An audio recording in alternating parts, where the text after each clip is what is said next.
Muy buenos días, chicos. Hablamos del Instituto de Alimentación y Nutrición el día de hoy. Mi nombre es Yulisa Camargo de Palacios. Nosotros como instituto traemos en el día de hoy el tema nutrición durante tu vida como universitario, viendo la importancia que este tema tiene por los elevados indicadores de exceso de peso, enfermedades crónicas que presentan tanto niños, adolescentes y que llegan con los universitarios con esto al ingresar a la universidad.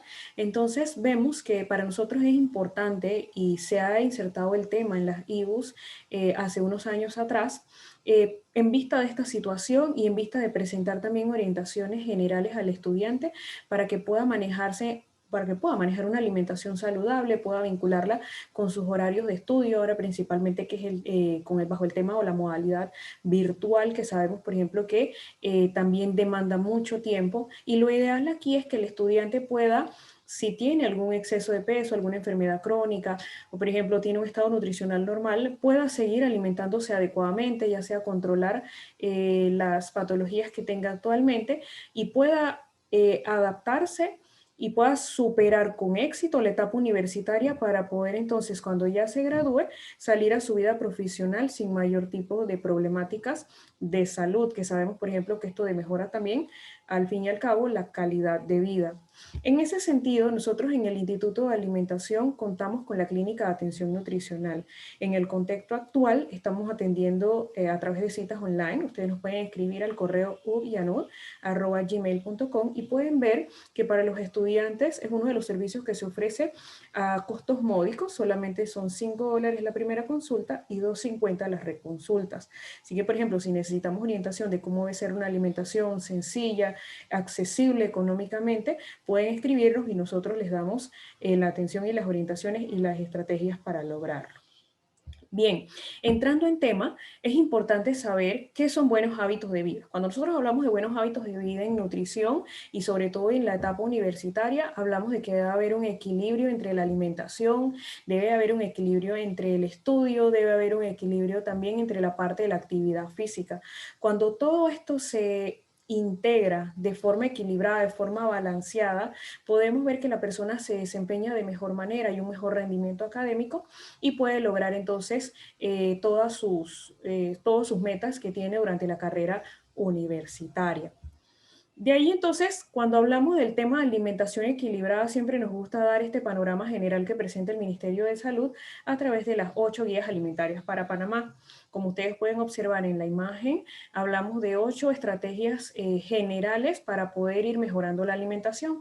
Por ejemplo, cómo consumir diariamente de todos los grupos de alimentos. En el plato ustedes pueden observar que cuando hablamos de este tema se incluyen carbohidratos, se incluye vegetales en su mayoría, vegetales nacionales, la papaya, el mango que ahora está en temporada, las naranjas, está la carne, los lácteos y en menor grado y que está en amarillo que debe ser lo menos, entonces hablamos de los aceites, las grasas y los azúcares. Entonces es importante que se consuman de todos los grupos de alimentos, cada uno tiene una función indispensable en el organismo. Hablamos por ejemplo de utilizar condimentos naturales, no utilizar condimentos artificiales que sabemos que irritan el tracto gastrointestinal, debemos volver a lo anterior, usar la cebollita, el ajo, el culantro, ya sea por ejemplo dando la orientación en casa, el consejo saludable en casa, también por salud de nuestros seres queridos, o si nos toca por ejemplo estudiar y vivir solos y prepararnos nuestros propios alimentos. El consumo de sodio es otro de los puntos también que se trata de disminuir, evitando, por ejemplo, productos muy procesados como las salsas, los condimentos artificiales, aquellos que vienen, por ejemplo, en las latas, los frascos, tienen un mayor contenido de sodio, igual los embutidos, que al fin y al cabo, por ejemplo, pueden terminar con una hipertensión arterial si esto no se controla. Utilizar poco aceites y grasas también es otra de las guías, evitando alimentos fritos. Apelamos a que la persona modifique el tipo de cocción de los alimentos. Podemos seguir comiendo tortillas, podemos seguir comiendo almojábanos, podemos seguir comiendo empanadas, pero hablamos de hacerlas entonces asadas, horneadas, en un tipo de cocción que no absorba tanta grasa.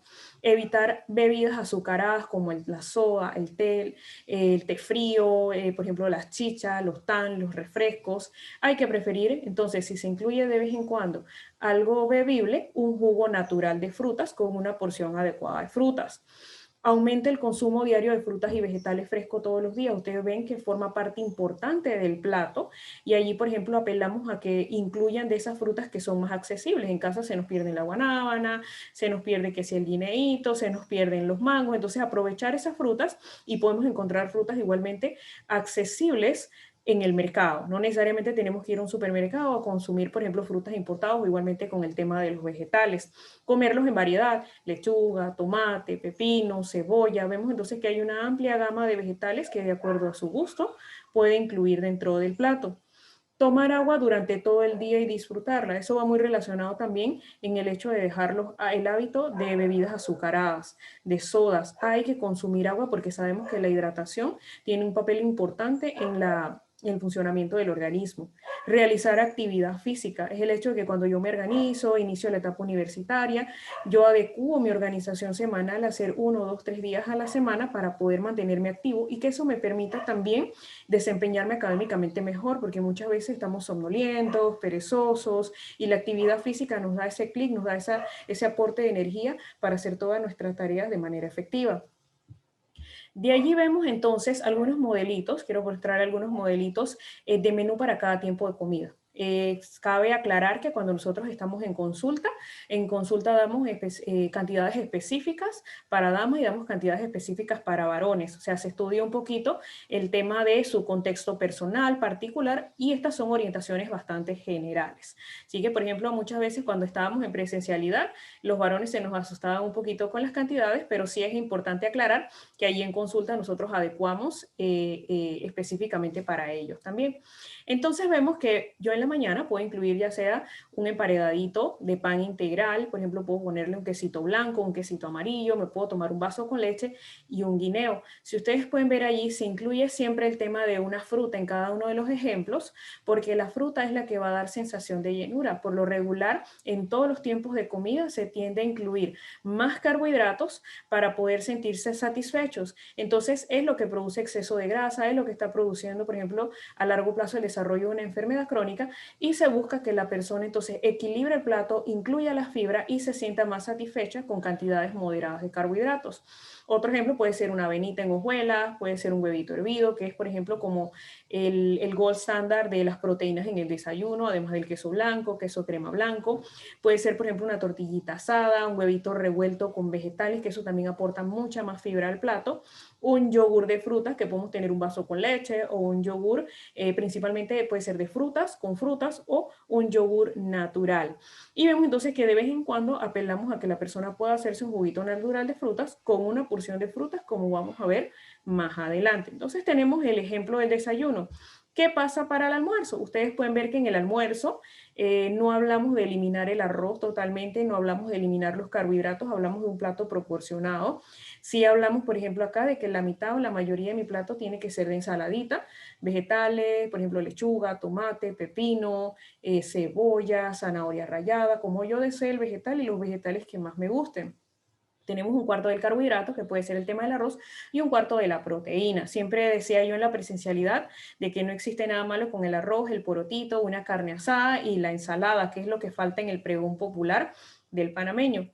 Si vemos entonces los ejemplos, tenemos la ensalada, puede ser de remolacha con zanahoria hervida, el que le guste estos vegetales, puede ser una bolita de puré de papas o de verduras, o toe, yuca, ñame, y puede ser un bistec de carne con vegetales. Si ustedes observan, son elementos o son alimentos que se pueden conseguir en cualquier lado. Simplemente modificamos el tipo de cocción del bistec de carne. Ya no lo hacemos frito, lo podemos hacer a la plancha, le agregamos vegetales para darle color, una bolita de puré de papa, de verduras, que esto se consigue también de forma accesible en el mercado, igual los vegetales. Entonces, no hablamos de nada alejado, nada difícil de conseguir, nada difícil de hacer. Igual pasa con los otros ejemplos, por ejemplo, con la ensalada de lechuga, tomate, pimentones, un poquito de arroz cocido y una pechuga pequeña guisada. Cuando hablamos de guisada, por ejemplo, se apela a que con un tomatito lo licuemos y hagamos la salsita y así evitamos, por ejemplo, esos condimentos artificiales que tienen mucho sodio. Entonces se plantea una forma sencilla y accesible de hacer un almuerzo. Ya para la cena, nosotros planteamos, por ejemplo, dos ejemplos. Allí tenemos el tema de una ensalada de repollo con zanahoria, un plátano hervido, un muslito guisado. Si ustedes pueden ver o observar, esa es una opción mucho más formal, que puede darse aproximadamente entre 6 y 7 de la noche. Si en algunos casos, por ejemplo, tienen clases después de hasta las 7, 8 de la noche y tienen desde las 4 de la tarde, o sea que no pueden cenar, es importante allí que traten de incluir entonces algo más liviano cuando terminen sus clases, por ejemplo, como un emparedado, por ejemplo, lechuga, tomate, muy de vez en cuando un jamoncito de pollo cocido, porque eso también en las nuevas orientaciones estamos tratando de evitarlo. Principalmente podemos tener un quesito blanco, puede ser pollo o algún cárnico propiamente, y tacos. O sea, yo puedo hacerme unos tacos, dos, tres, hasta cuatro tortillitas de tacos, dependiendo de la persona a la cual estemos indicando la preparación. Se establece la cantidad de tortillitas de tacos y puede ser con atún, puede ser con carne, puede ser con pollo, y le agregamos vegetales, porque siempre la fibra, cuando ustedes experimenten en esta conformación de plato, se van a dar cuenta que la fibra les va a dar sensación de llenura.